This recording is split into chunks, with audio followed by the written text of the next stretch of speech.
A young man goes live on Facebook. He talks about roads, flood victims, village demands, development. Hours later, he is dead in a police encounter. Almost immediately, two narratives emerged. One side calls him a martyr, the other an armed criminal. But perhaps both sides are moving too fast because before we ask who Bharat Tiwari was, we should ask something else. What does democracy owe its citizens when a social activist dies in a police encounter, and who carries the burden of proof afterward? Let us begin with the facts. Bharat Tiwari had built a social media following through videos on local issues. His final Facebook Live focused largely on village concerns and public demands. Soon afterward, a confrontation took place between him and the police. He was shot and later died. Police claimed he was armed and opened fire, while his family and supporters reject that version. They claim he was prepared and surrendered. An encounter was staged. A judicial inquiry has been now ordered, which means one thing is important: the central question of this case are still under investigation. Most discussions are focused on one question: was Bharat Tiwari a hero or was he a criminal?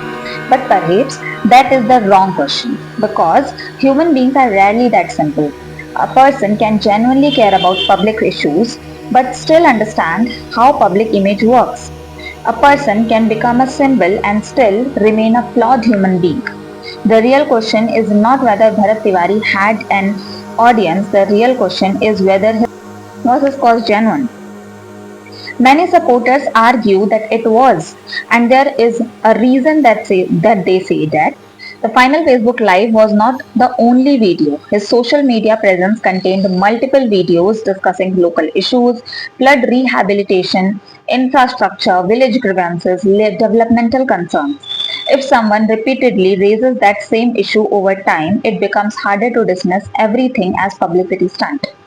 Consistency does not prove someone is right, but it suggests that the concern may not have been appeared overnight. But does genuine concern eliminate publicity? Not necessarily. And this is where the discussion becomes uncomfortable. Activism and persuasion often coexist. Every social movement seeks attention, every campaign seeks visibility, every activist wants people to listen. Publicity by itself does not prove insincerity.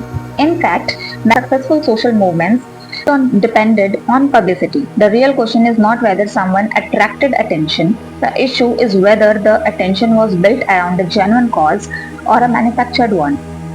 And that distinction is not always easy to make. At the same time, another narrative was being constructed, the state narrative. Police claim Bharat was armed. Police claim he opened fire. Police claimed the encounter occurred in self-defense. If that version is correct, the use of forces may have been justified. But in a democracy, official claims cannot become fact simply because they come from the state. They must be examined, tested, verified, especially when a citizen has died.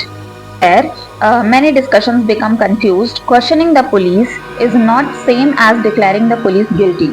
Questioning the government is not same as supporting Bharat Tiwari. The reason that state faces greater scrutiny is simple.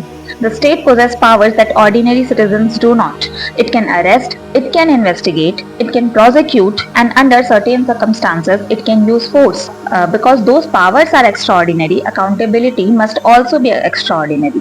When a citizen died during a police operation, the burden of explanation naturally becomes heavier for the state.